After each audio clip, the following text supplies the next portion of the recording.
भैरव बाबा को और बढ़ाता रहे हो। हाय राजा जू जी न्यूजीलैंड के अच्छा थेथरा बोला था जी परसों से बेरवा को नहीं में से लौटो रही जा जाने की वो कौन जगह यहाँ शीतल पर आगे के इंकर गाड़ी रहे पीछे पीछे हमारे आकर कौन गरम गरम सूजी का हलवा बनौले रहे गाड़ी रोक दो सुदर्शन भाई इनका थेथरावा पर याद पड़ गया तो बार पीछे हमारे लोग हम कोई कुछ खिएबे करे हैं ये जाए कहता रहे कि हम सुदर्शन व्यास हैं तीन हत्ता नहीं लोग तो पहले दिन थोड़ा देख ले तीन हत्ता नहीं तो ये सूजी का हलवा नो जी ओ ये तो दम दलम बा आई ब्यादी आई ना दूधी खाई ना अभी गरमाई जाता रहे क्या कहले हां ये तो दम तिलिए थोड़ा तो होता का भइल बा दूधी अभी गरमाई में चिंता मत करी एदा तल ते पानी भी बा नल ते पानी भी बा अल्लाह पैसा दे एदा जबरदस्त आलू ते पानी बा लिपि हां आरो के ओके जल पिया मगर कल के कीटाणु होइया से नल में भी रहता रसा आलू ते पानी रिफाइन को एकदम थाप थुतला हम तो पी ली आ संग तोहू रहल ना याद नहीं खे ना अपन भुला गइला हम पी लेब तने अभियंता के गाड़ी में पड़ल बढ़ जाके पूछ लो हां उनका कैसे पीते इनका भी ले गइले थिया ए टोटिया लगावल ना रहेला पनिया में टोटिया खोले होला हां कहले अभियंता भाई लंदन भाई तू आलो के पानी ना पिया तू तोती के पानी पी ले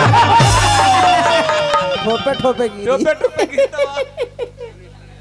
मुनेश्वर यादव जी को बहुत के पुरस्कार हाथ क्या बकते हैं आप राम हो राम उम्र देखो तो बहुत ज्यादा हो गई बा ये सब हमरो कम नहीं खे लेकिन उम्र के लिहाज से कुछ गीत गौनाई गावल जा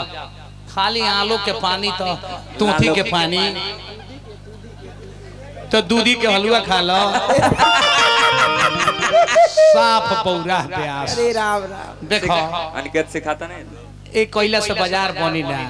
खत्म बुझाता है अब खत्म बरा तू जाने लो दिमाग के तेज यहाँ के भी तीन भाई बनी ब्यास जी अभियंता ध्रुवंता बुद्धिवंता बुद्धिवंता जी के कोड़िया में दिक्कत हो गई रहे अरे तो गोइले डॉक्टर साहब ने डॉक्टर साहब कहले कि मांस ज्यादा आ गया है इसको निकालना पड़ेगा निकाल के छीलना पड़ेगा कहले ठीक है जी सुन के सुई लगा के निकाल के एगो टेबल पर धइले नु ता धर कोने गरे तो बुक देना कुत्ता लेके भाग गई भइल का ही दादा तो कुतवा लगल तब मदे आफत होई है बुद्धिवंता जी मरिए दे रे मदे धर कुत्ता के दौड़लन से धरे खाती त धराइल तब जो वो पेट में खा गई रहे कहले कि अब का हो गई तो पेट में खा गया देख हम करो कुत्ता के हाथ गोड़ बांधो आ डॉक्टर साहब कुत्तवा के हाथवा गोड़ बांध के ओकरे को कोड़िया निकाल दे लो आ उहे कोड़िया निकाल के इनकर भाई बुद्धिवंता जी के सेट से आज जब सेट हो गई ना तो कल के जाइए टाका पकड़ गया कोई दिक्कत होगा संपर्क कीजिएगा 15 दिन के बाद फिर गई डॉक्टर से पूछले क्या कोई दिक्कत क्या है कहले कि सर दिक्कत ना है बाकी जब पेशाब कर रहे हैं तो टंगरिया उठ जा रहा है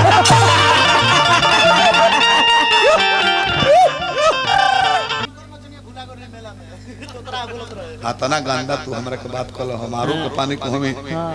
तू अपना है टूटी टूटी देखो सुदर्शन भाई छाया बाद में बोला ऐसी बानी बोलिए मन का आपा होए औरों को शीतल करे आप बहुत शीतल हो तो नीक लागेला बाकी सही बात भोर नानु पड़ला तीन भाई ना कहे कि हमें प्रदर्शन सुदर्शन दूरदर्शन अभी 8 साल कर रही भैया हमारे से द्वार पर कौन सारी बात बतौले हम कैसे जानते ये भी 8 साल के रहल है अब प्रदर्शन भाई करेंगे सुते की आदत लागी लेकिन ऐसे ना ऑनलाइन हो जाला ये जलों को गोदी में ना धर बतौलो है ना लगे आई ई जरूर नहीं है भाइयों भाई में बबुआ गइल तो हां तो ही लग जाए उनकर बियाह शादी भइल रिया देवी से रिया देवी आ तो वही लोग वे सूत सी को घेन लगे ना को ही लगे बाकी जब 9-10 बजे सूत जास तब वो शादी विवाह के बाद वाला जन कार्यक्रम होला का बहु भोज भोज में खेल जला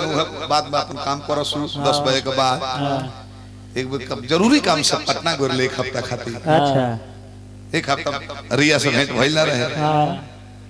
घर आइले 8:30-9 बजत रहे भाई एक हफ्ता नया विवाह हो रहा है एक हफ्ता नागा हो गए तो का हो है न रिया रिया देवी हमार भाई सुदर्शन सुत गइल बड़े भाईवा सुत गया है हाँ जी अभी तो सुतल अभी न सुतले हम हाँ जाए दो बीच में ना जागे हाँ नया नया बिया में घूम हमार से बतियाओ बोलो ना लाज लग 500 रुपया देव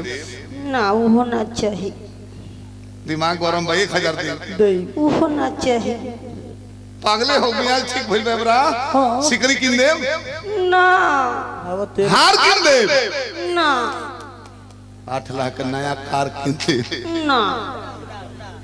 ना तैयारी भइले सुदर्शन भाईवा सोया नहीं था अभी नहीं मोहटी ओले रहले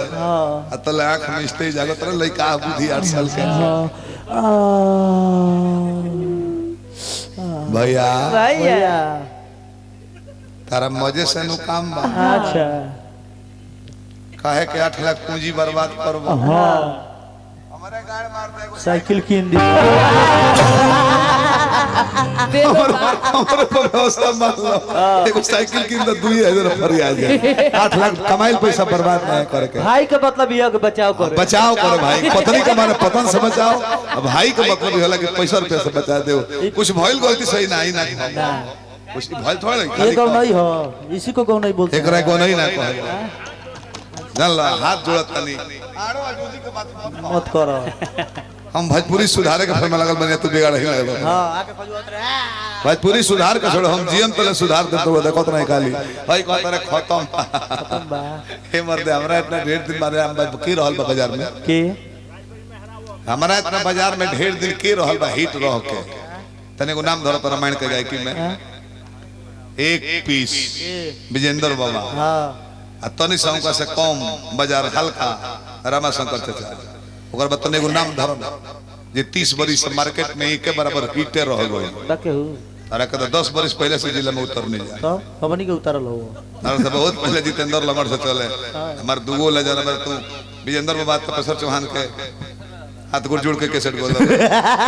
कैसे हाथ गोड़ जोड़ के गोलर उम्र तहार हमार से 1-2 साल बड़ हो चाहे छोट मार्केट में लइका ऐसे बने नु हम 93 से गोनो आएगा होता लेकिन हाथ जोड़ते हैं देखो फालतू मत बोलो 4 गो गाड़ी दे दबो हमरा के 4 गो हम तरह के दे देब 4 गो फुहर बोल देबो हम बोल देब उसे नीमत थोड़े होते ना हंसा खेला लो 2 मिनट दोसर बात पर संगो गालो ना तो फुहर पातर कइल जाई बिहान भइले लोगवा जब पुरनिया लोग बकराई पान जाना त नायका लो त निमन कहिया उ लोग का कहि पुरनिया लोग मारो हो दोनों के दोनों सरवा लो हेले जुट रहले हंस कोनो प्रसंग एको लाइन ना गोल सब तोहरो लइका शादी लायक भइल बा हमरो लइका के बियाह होता है मास्टर साहब का हमने को लइकवा यूट्यूब पर देखो सब पुरनका गाना कुल अकेले बैठ के रोई है ओहो का भगवान